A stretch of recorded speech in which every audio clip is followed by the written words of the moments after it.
It's time for Quarantine Cabaret Cocktails with Robert Bannon and Lee Lessack. Hello. That's extremely close up of you. I love a camera and a good light. Hi, Lee. How are you? I'm wondering. Well, I think this is our 46th week. Which is crazy. That's Insane. crazy. What? We did take 1 week off for that most unfortunate camping trip of mine. But other than that, it's been really fun. That was your big COVID experience. I'm loving your purple sweater. Thank you. I stole it out of the closet. It's not actually mine. But I had to wear something purple. Well, absolutely. I don't have anything purple. Purple and cashmere all at the same time. Well, that's how you know you're living that fancy LA life, Lee. Well, you know what they say. I'm living that New Jersey life. I have my coffee and my T-shirt. Can you say coffee again? Coffee. I'm so excited because the one person that was having trouble getting on is backstage. Yay! We're all here. All right, we're all here. It's all good. All good. So before we get to, I can't wait for this episode because I'm slightly obsessed with this show. And the vinyl cast recording is literally so gorgeous. Not only how it sounds, but how it looks. I mean, it's gorgeous. Can I show it? Is it too soon? So we're here celebrating the release of the vinyl double album of the Broadway revival of The Color Purple. But check this out, people. It's fun. Because it is literally purple. It's gorgeous. Okay. How gorgeous is that? And not only that, we have an exclusive for everybody watching we'll tell you about. We have a special QCC discount so you can get your own. Oh, that's right. We do. I was like, did I say something wrong? What are you talking about? What did we do? Okay, so let's get some other business out of the way. As many of you know, Robert and I have been hosting this little chat fest for 46 weeks. 46 weeks now.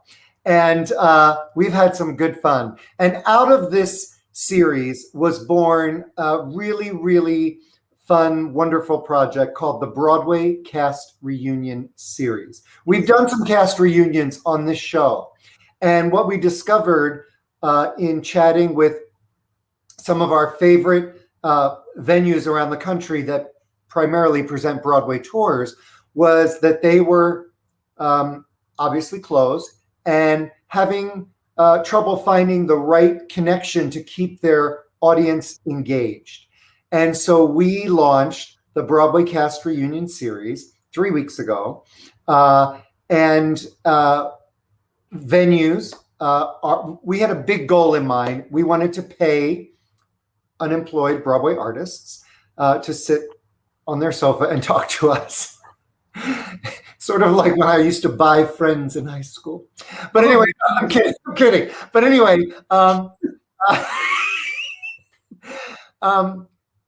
and not much has changed. Right. No, I'm sorry. Go ahead. Okay. Right. And we wanted venues who have been closed and not earning any money either, to be able to purchase this and give it as a gift of engagement for their audience, for their subscribers, their mailing list, whatever. So we launched on the 17th of February with Frozen, followed by Hadestown, which was so fun last week.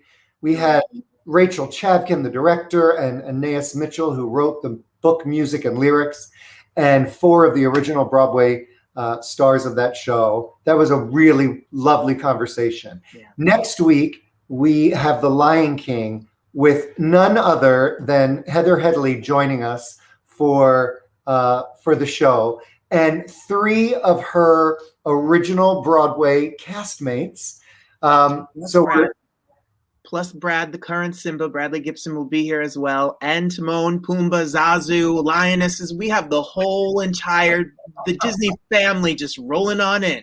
So we're very excited about that. And on the 24th of March, we've got the Dear Evan Hansen reunion with Jordan Fisher, and part of the Broadway company, part of the tour company. This is going to continue every other week through July. That's what we've committed to, 12 episodes. So we hope you will join us for that.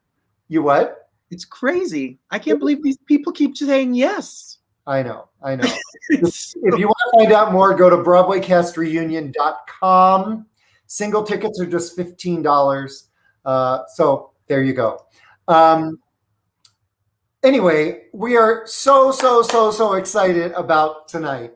And I want to share with you just a little sort of montage that was filmed in the recording studio when they went in to record the new cast recording.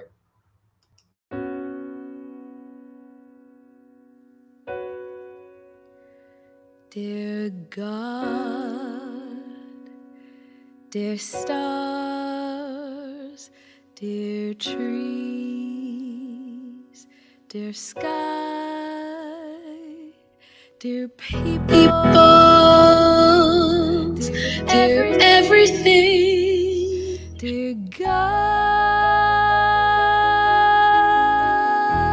To be able to stand in front of those thousands of people and say, I'm beautiful and I'm here. There are too many people in the world that don't get to say that and don't feel it. And I think this story allows me to teach others that it's okay to feel that way and it's okay to accept yourself for everything you are.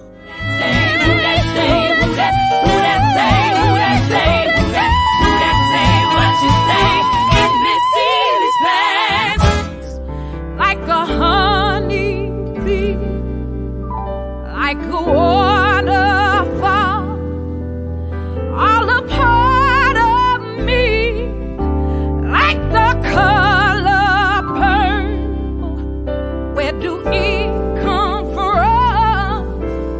Open up your eyes. Look what God has done. It is amazing to be able to make my Broadway debut with a show like Color Purple. Oh my God, it's been amazing. It was spiritual almost, but it's been a beautiful experience. Push the button, push the button, you gotta push it if you wanna come here. Push the button, give me something to let your baby know it ain't. I play Sophia, and she is a force. She is dynamite.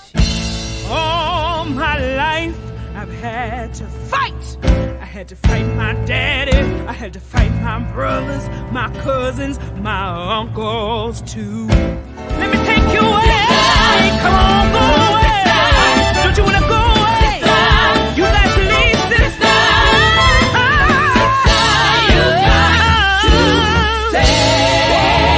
You got to say, you need to say, you better say, you ought to say. My very first cast album I've ever done, ever. Like a dream come true, really. It's kind of cool. I don't think us feel old at all. I think this is the youngest us ever felt. Super pleased to be able to make a debut with this show and these people.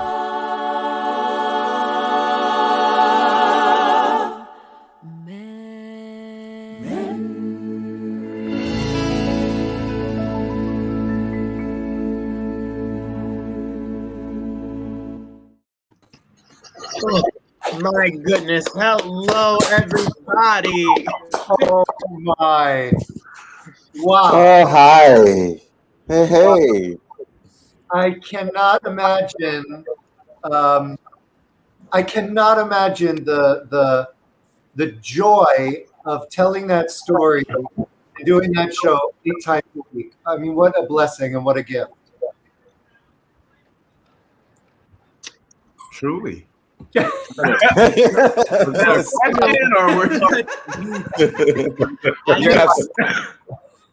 and Lee both saw it, and I saw the original, and then to see this revival and see this stripped down, gorgeous emotional journey that you guys told 8 shows a week was really. I told the story before in our little pre-show. I went with a friend of mine who was not a musical theater person, and by the end of I'm here, he like leapt out of the seat. Like the journey that you take people on is glorious. So congratulations. I'm so happy people can hear it now on vinyl. Absolutely. One of the joys of the show was like watching the transformation of audiences. Hold on. Everybody on cue. Where's my copy, Broadway Records? No. You gotta buy this. I know. I'll buy it. I'm buying it. One of the joys of the show was being on the stage and from like the top of the show, seeing that till the end of the show, seeing the transformation of audience members. And a story that everybody knows this one. Is like you could see like a wife that brought their husband to the show and he didn't want to be at a show. He'd been working all day and he's sitting down, like this, the top of the show. By the middle of the show, the arm would come down. And then 3/4 of the way through the show, he's sitting forward. And by the end, he's sobbing and up on his feet. And I don't know what it was that was in his life that he saw in the show, but he himself was transformed and feeling it like everybody else. That was such a joy to see every night, that kind of thing. So. Yeah, I've never had an experience where I've seen a production and then seen a revival of the production that was so completely transformed. It was like a different show. I actually saw the national tour in St. Louis. I just happened to be in St. Louis, and a friend of mine was doing the tour, and when I sat and watched your production, the music was completely brand new to me. It was a different score. It was a different story in a way. And I know the story, obviously, we all know the story, but oh my gosh, it was, I walked out of that theater and I've said this 100 times to anybody that will listen. It was the most stunning storytelling that I've ever experienced in a theater. Thank you. Grasan was actually in both productions, so he probably touched on what was starkly different from the productions, but were also the same. Yeah, I mean, like, we all know that the first production was a production. It was, we had a turntable, we had a cast of like 30. We had kids in the show even.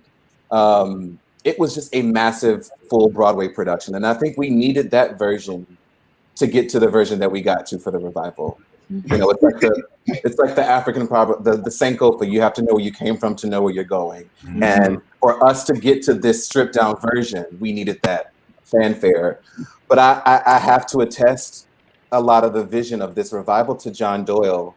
When you have a strong creative person at the helm of a project, it really helps navigate the vision and allow it to come to life. And he was a true visionary of this story and really wanted to get to the root of this story.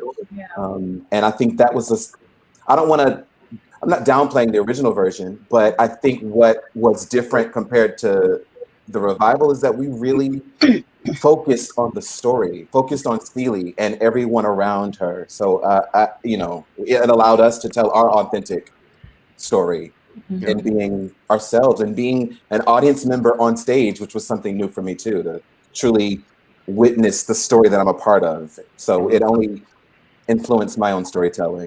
So, Gracie, I want to piggyback on that. What was interesting about John is he said if he had different people or another different cast, the show would have been different. He tailor-made it to each of us and how we tell a story. And he gave us the tools to tap into what did the story mean to us individually at certain points? What was our relationship to different characters at different points? He would check in with us like every hour and a half of rehearsal and say, sit down. So, Gracie, what are you thinking? Carla, what are you thinking? I used to be in the corner praying that he didn't call on me. But everybody like, please don't call him. Let me just enjoy the moment. Yeah, that's when he could see. Rema, and then you had to just really think about it. So it always kept you thinking about. It always kept you focused and on that storytelling. It was a great technique to learn. Yeah. He kept us very invested, you had to be present. Even though one time I fell asleep in rehearsal and they won't let me go. They won't let that go. How do you do that? Like, she was sitting up straight in the chair. There were no windows in the rehearsal studio. And so it was evening time and I got weary by the eye and mother, take your rest. I had to take it for just a second. I thought no one knew. I grew up in church, so you know how to keep your back straight and and take your rest. And I thought, he said, "Were you sleeping?" And I was like, "No, that was a long blink. What you thought was a long." So I just wanted to add another small tidbit. The way that John Doyle directed, well, at least the way he directed us, if you weren't in the scene, you weren't able to sit in the room. So we would come into the room with the next scene, with the previous, the scene before us to connect the next scene, and people would just start bawling because we had the scene what people were working on before we had gotten in there. And it got to a point where John was like, you have to stop crying. You cannot keep crying. We cannot continue the rehearsal with people crying, what is going on. But again, he also didn't understand how deep this was to us, the people that were telling this story, the people that were telling our own stories. So I kind of understood where he was coming from, but I mean, it just didn't help. We were crying every day. Yeah, I remember the first time Isaiah, who played Mr., the first time he saw the fabric for the opening of Akron. Like we had to pause, for a second because he was so taken aback by just something so simple as this was the first time you see this vibrant color in our show because, we were bland, but and I don't know where that took him in his mind and in his heart, and but I just remember him just weeping and just not able to go on in that moment. But we had so many moments like that. I remember the first time we did the finale scene, when with the reunion, and Celie and Nettie are connected again. And that was we were doing it. I think we did that the first day.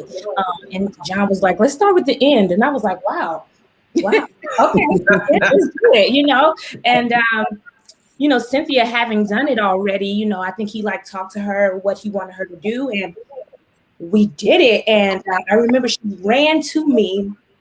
I'm getting choked up. Hold on. And she ran to me and Grasan, who played Adam, and we embraced, and I just could not stop crying.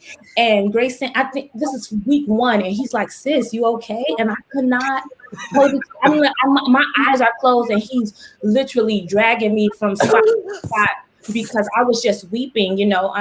Color Purple just came at such a time in my life, a few months prior to that, my mom had passed away. And so to have this moment of this great reunion for me, this mom being, reunited with her children, and for me, and my faith and all what I believe in, and I just felt like that was the moment, a reminder of what I will experience in the future, with my mom and glory, so having that embrace, I was like, oh God. And they said sis, we're over here. We're over here. Over here. So we had a lot of moments of crying. And I mean, this show will go with me for the rest of my life and these people that I got to do this great show with. But do you remember the joy the first time you saw Get Ready for the Big Dog? Okay. I was the beat and the way that they did that, it was fire for me. I just remember so much joy watching our men, and then all the different characters that you guys were. They were so distinct. You all had your own. You had already developed your own distinct characters, and it was amazing to sit back there and watch all those beautiful men do that. And just Go ahead and say it. Black men. Yes, I do. And, you know what I mean? And they all had their look at me. I'm like, oh, and they all had their own thing. It was so delicious. And I just the men, Dwayne #1 would be giving us Dwayne scenes. He said, "Oh, Big Dog is coming, huh? Okay." And Dwayne was giving me Jodeci. Dwayne was giving me straight up Jodeci.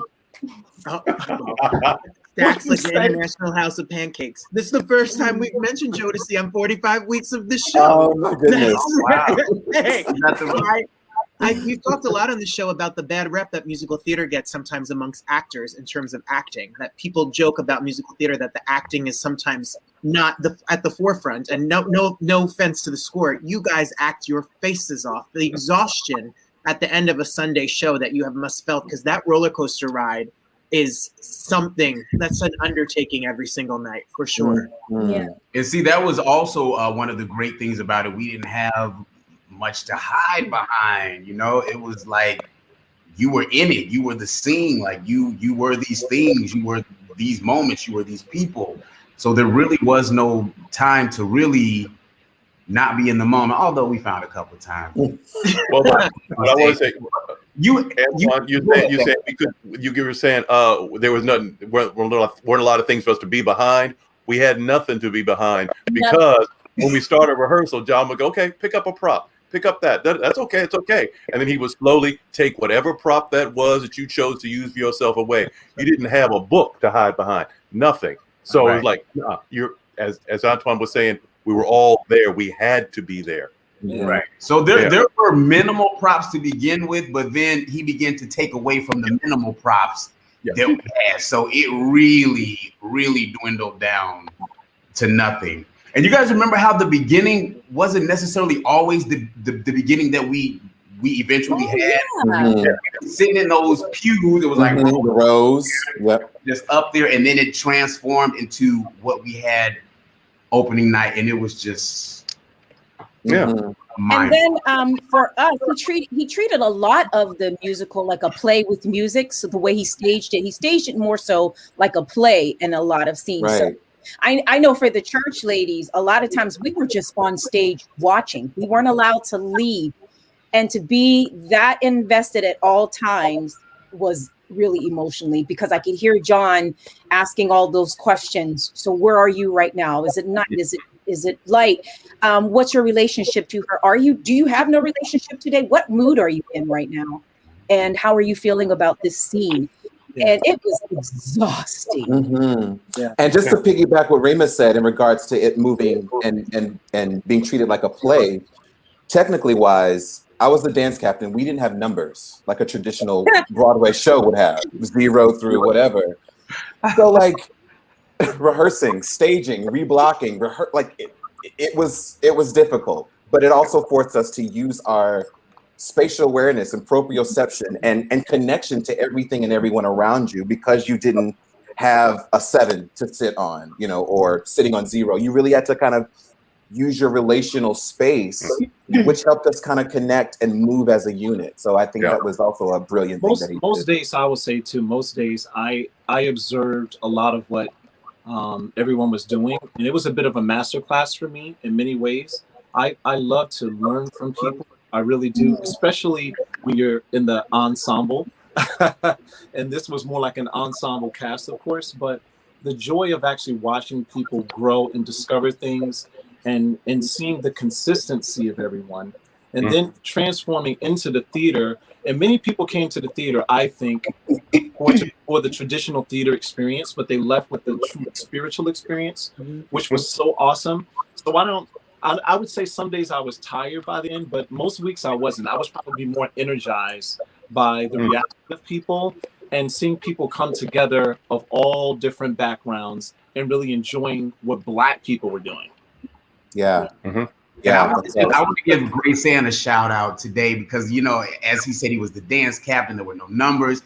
every single time that we got a new Suge Avery, there was different choreography for each Suge Avery because it was, each person was different, so it had to be figured out for them. And it was absolutely awesome. And Grasan, oh, thank you. Because the show was frozen. So like a slushy. So you guys, Robert and Lee. Oh, I love that. Robert and Lee. The thing about John Doyle, Robert E. Oh my goodness. any spike marks, no numbers, and when you're learning the show, there's no run of show order. You're not allowed. One day, our stage managers put run of show orders up around the rehearsal thing. He went and made them rip them all down. He said, "You will just learn this show. You're going to use your muscle memory, and you're going to." And at the time, we weren't seeing other scenes because we weren't in them. He was like, "Okay, you'll learn them, right? But you're not going to look at that piece of paper. You're going to stay focused at this whole time. Yeah. No spike marks, no nothing." The amount of spike marks that would have needed to be had.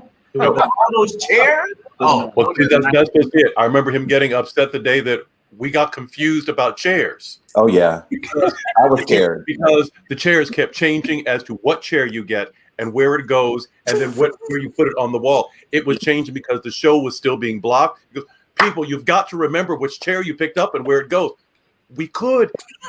It was the same 5 minutes ago. God bless his heart. He's no longer with us. But do you remember the one day Lawrence just stopped and was just wandering? Bless his heart. I don't know what chair I want, and he just wandered back and forth to figure. He was like, eventually, I'm going to figure out which one. Wow. So we all did. we've done a little homework, and I know that one of our guests is having some technical difficulty. Yeah. But collectively, you have been in 40 Broadway shows. 40. Wow. 40. So, yeah. 27 of them are Grasan. And the other 20 are Kevyn, Dwayne, and Rema. Okay, yes. But my question to you would be, this production was somewhat celebrity driven. You opened with Jennifer Hudson, who's huge. I mean, Cynthia, she's done okay. And, but I think when she started, people in the community, there was a buzz about her, but people didn't know who she was.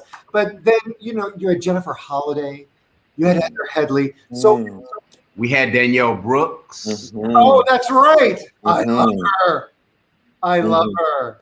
But so what was that like? And did they just automatically fit into the Broadway family, or was there adjustment period, or what was that like? Well, I'll start with what I believe. Jennifer, she's this huge celebrity. Huge Hudson, right? Hudson. Yeah. Huge A-list celebrity. But she is the most down-to-earth person. That's Chi-Town. That's why. The most down-to-earth person you will ever meet. And she was so hungry to learn because this was her first stage play. All she had done was movies and concerts and all that.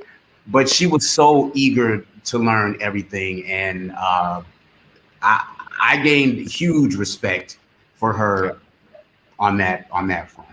Yeah, I think that over the years, because I had done a few shows before this one, usually when people come into companies, there's a little bit of an adjustment period and all that. But for this one, I don't know if there was a huge adjustment period. One, because we were a small cast already, and I think, was very family oriented already. Mm-hmm. And it was a welcoming environment for people. Yeah. So I had seen Heather and Aida, and I was like, my jaw was down.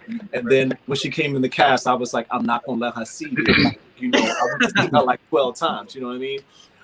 But she was so sweet and so nice. And Jennifer Holliday, the same, was very sweet and very humble when she came. And Jennifer was great as well. We were doing our best to rally around all of them. And Cynthia is just a masterclass, no other way to say it. The one thing I enjoyed about Cynthia was that I would always go on my runs in between rehearsals. And one day she's like, "Can I go on a run with you? I don't know how to do her accent." I was like, "Cool."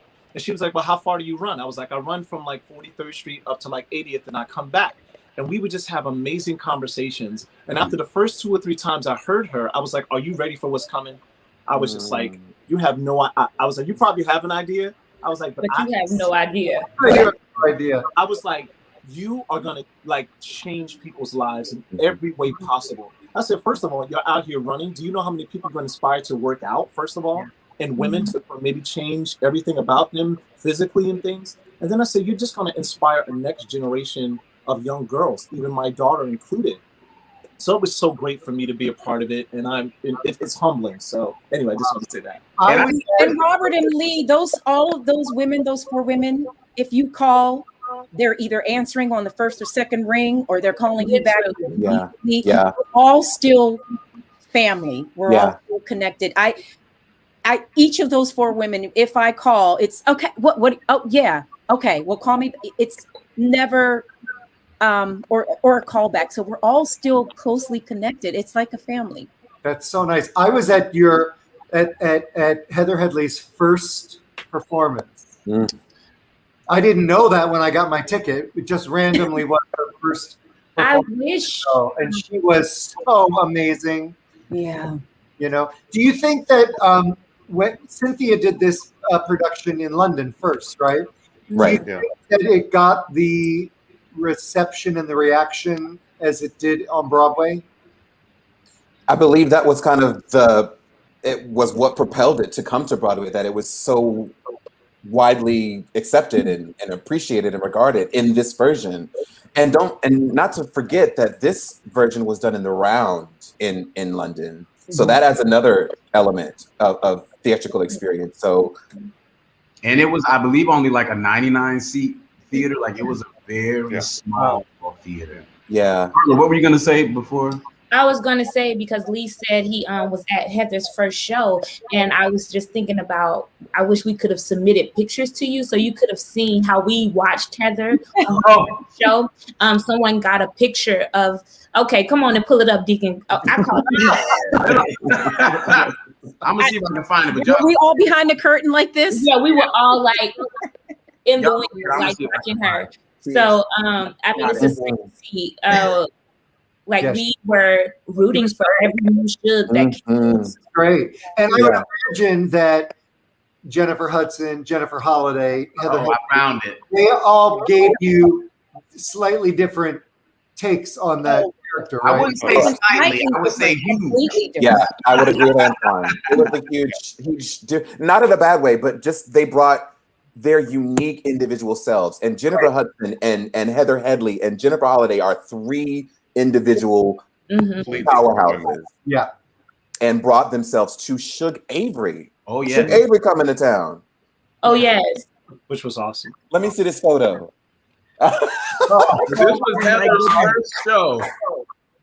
I get it. Listen, Akron, Danielle, Jakina, and I'm on the floor getting me a good. So like we never left the wings. We were there. We were in it all the time. Yeah. Well, I mean, you really could not go upstairs really until intermission, because everybody was either you were coming on to move a chair, or you were in the scene, or it was everybody. It was truly an ensemble cast. Or those nights when you knew somebody was a little ill or just really tired, how we would sit in the wings, and I feel like we were just putting all of our energy saying, "You got this. We love you. You can do this." And we would, right, that same little thing. I just remember, if somebody was struggling, we would be there for them too. Might not be all of us, but at individual times, I would see people giving that person love on stage and like propelling their support, energy was surrounding. I wanted to shout out real quick Jamaris Daughtry, who's watching, and Angela Burchett. They were our swings that came on to join us. Swings, baby. Yes, super duper swings. Shout out to them.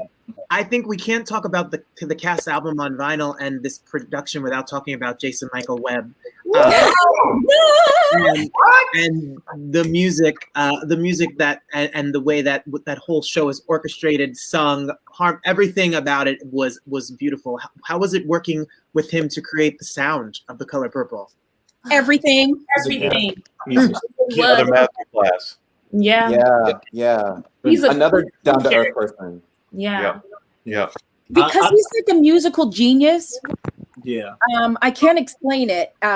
So working with that mind, and he's so creative, but he's also technically savvy, because he has a classical and gospel training. So it's the juxtaposition of that, plus his knowledge of music theory and orchestral arrangements. It was crazy working with him. Yeah. And he was so gracious and kind and encouraging, and he was a great teacher.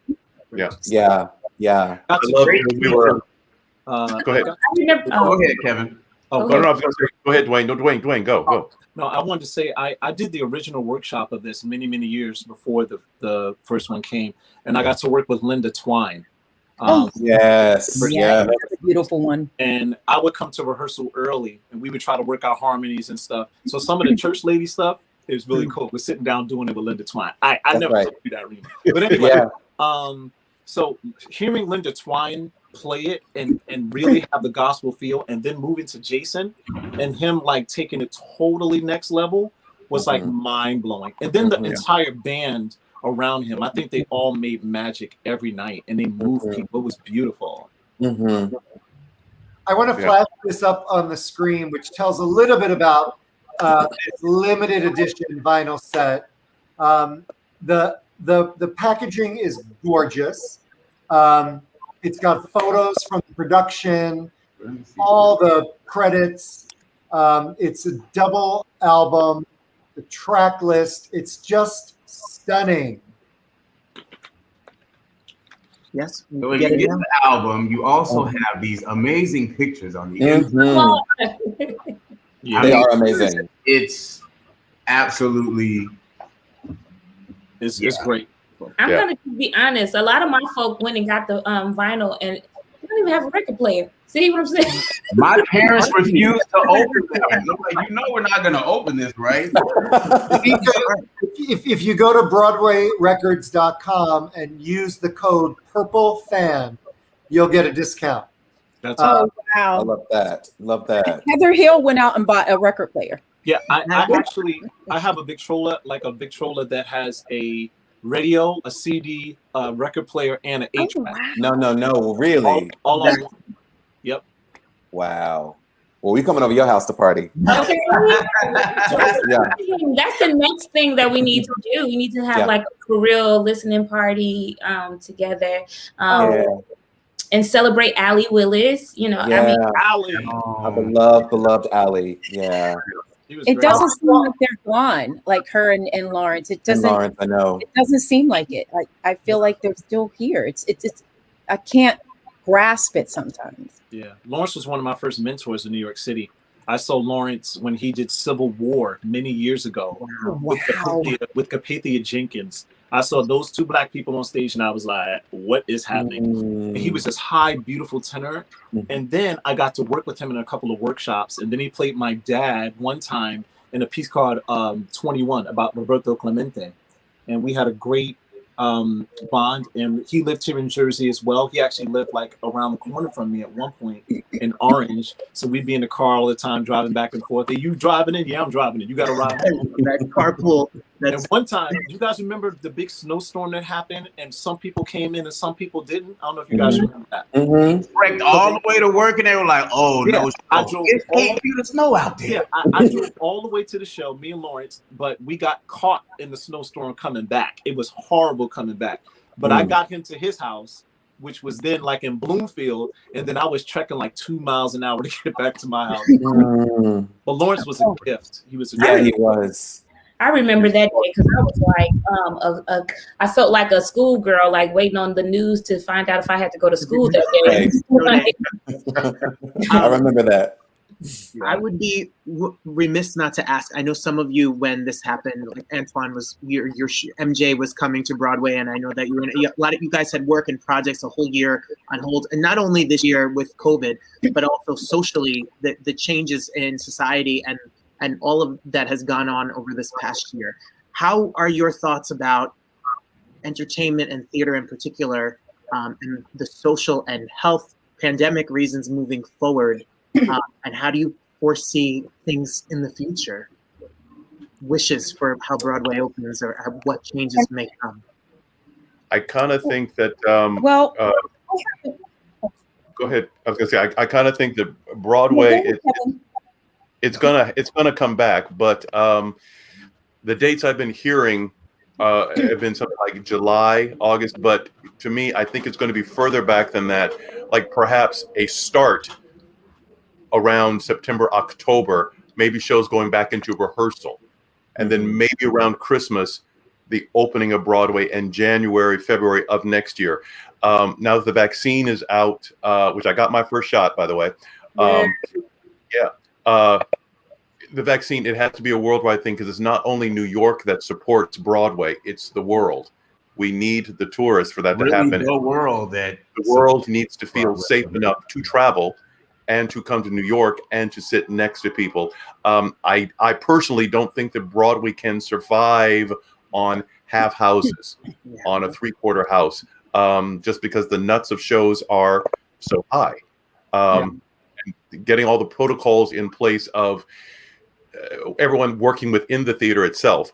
What is going to be the protocol for them being eligible, being tested, being vaccinated, will they, and then the audience, them coming into the theater, all of that. It will come back. It's just going to take more time. You know, as all the logistics of it all.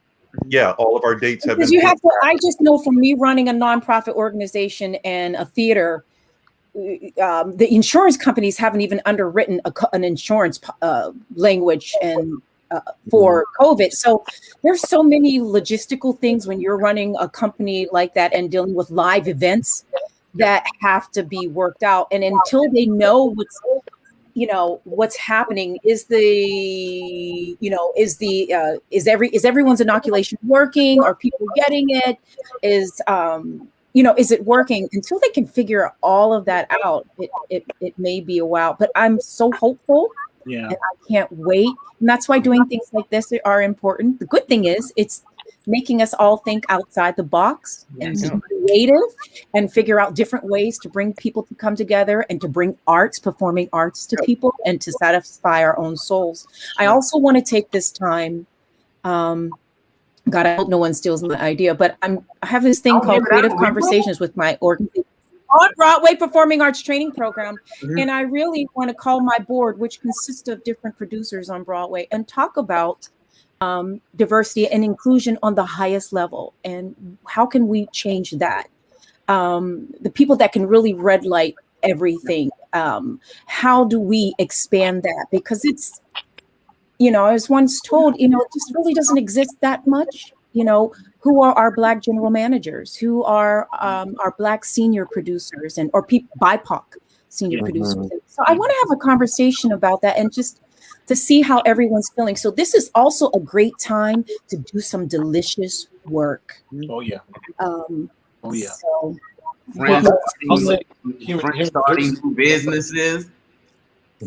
Yes, tell them, Carla. Carla, go on and tell them about your business. So Okay, so guys, since we've been on this, I have taken a lot of time and started my business, That's Nuts. It's a vegan cashew cheese that is explosive and delicious and wonderful. And I have an awesome graphic designer who is pulling all the things together right now. So, I think by summertime, you guys will have one big festive bite, non-dairy. One big festive bite? That's packaging right there. A festive bite. One big festive bite. Where can people find more information about it?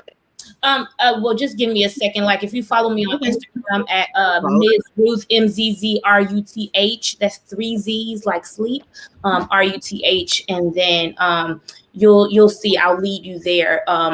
as soon as it's time. Also, Deacon's coming up with some stuff. If y'all don't know, Deacon is Antoine. So sorry.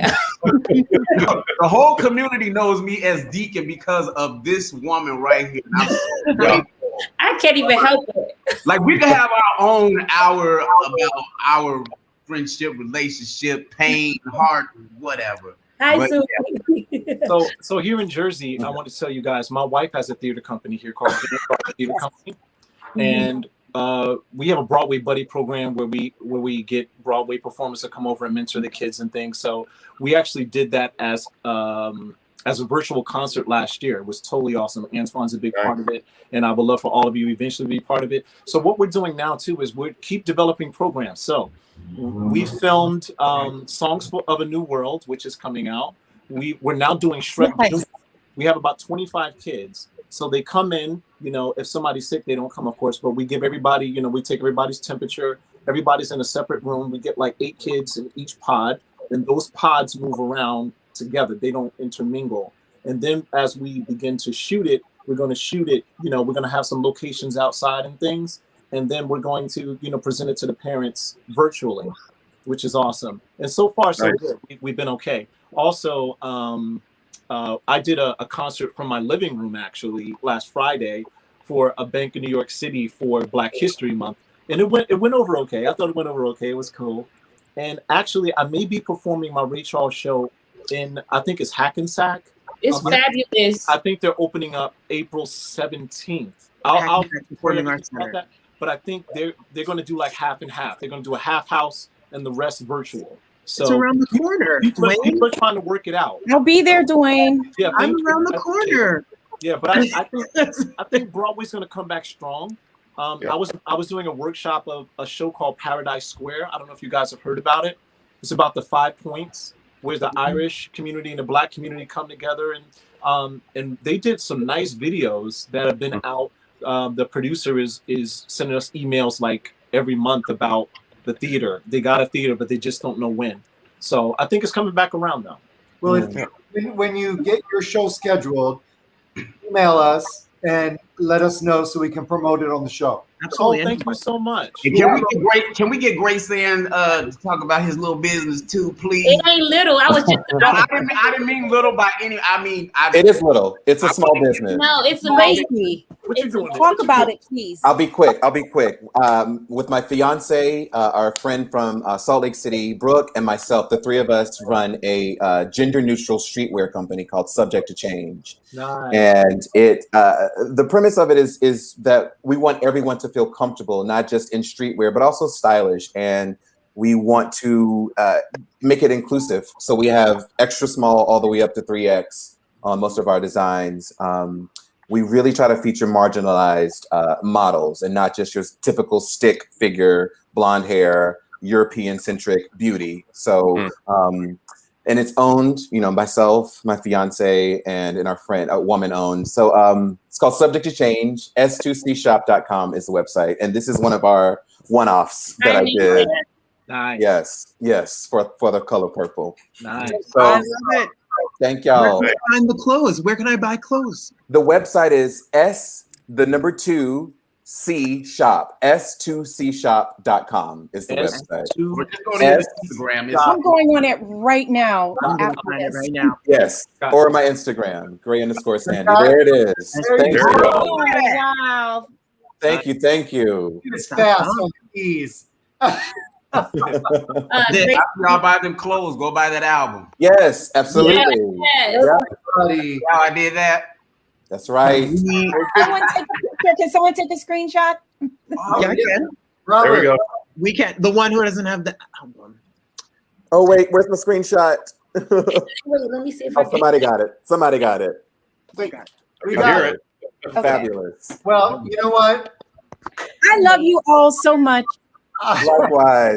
Likewise. And we love you right back. This has been such a joy.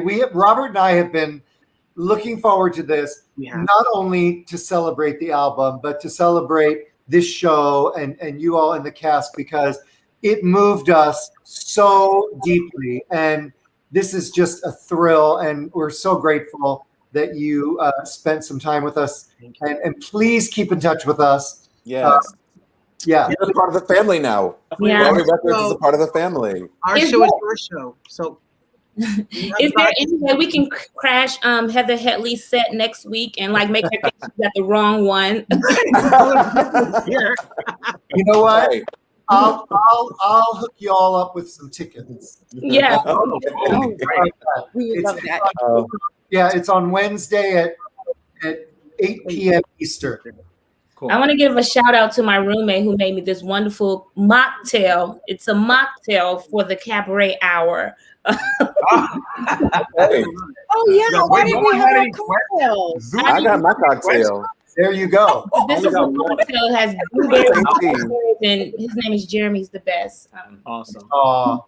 Robert, you want to help me take everybody out? Absolutely. Thank you. Your artistry and your work is so inspiring, and your activism and all of your side hustles and everything you guys have going. Congrats to all of you. Touch. Thank you. Absolutely. Thank y'all. Thank you very much. Everybody. Who got that picture? Make sure y'all send it out. Who got the picture? Oh yes, I want to see it. Put it in the chat. It. I don't know. We're fighting. We're fighting. You back. We're so organized, Robert. It's so hard to get people we have off. to choreograph that better. Yes. Before the show. We also don't have. I'm going to call Grasan, and he's going to give us numbers so we know. He's the dance captain for this show. We need help, please. And then I'm going to ask him to hook me up with some triple XL because that's no. After a year in my house, I am that size. I'm rocking the shirt. I have the Jeremy Pope shirt on today. I'm going to buy this. I will wear this when his clothes come in. I'll wear it on the show. There you go. You know what, Robert? I just got the most delicious little promo. You know, on April 7th for our Broadway cast reunion series, we've got the writers and the director of Jersey Boys. And the conversation is 15 years of Jersey Boys worldwide. And Rick Ellis, one of the writers, sent this. And I just have to share it because it made me laugh. Hello, Broadway and environs. I'm Rick Ellis, and like you, this pandemic is killing me. So I'm getting together with my pal Marshall Brickman. We wrote this little show, Jersey Boys, and our maestro, Des McAnuff, the man who put it all together. The three of us are getting together on April 7th, 8 p.m. for the Broadway cast reunion series. We're going to talk 15 years of Jersey Boys. We're going to tell you about a lot of amazing people. We're going to tell you some incredible stories, like the time that Marshall Brickman and I had our lives threatened by the mob if we didn't send new pages from La Jolla to Bloomfield that afternoon. Broadway Cast Reunion Series, April 7th, 8 p.m. of the clock. Brickman, McAnuff, me, you. Be there. Family is everything. I love that. So Jersey. Listen, you don't send the pages, we're going to break your legs by the end of the day. There you go. There you go. And how about, can we tell the people watching, like, is it still a secret about everybody's talking about Jamie?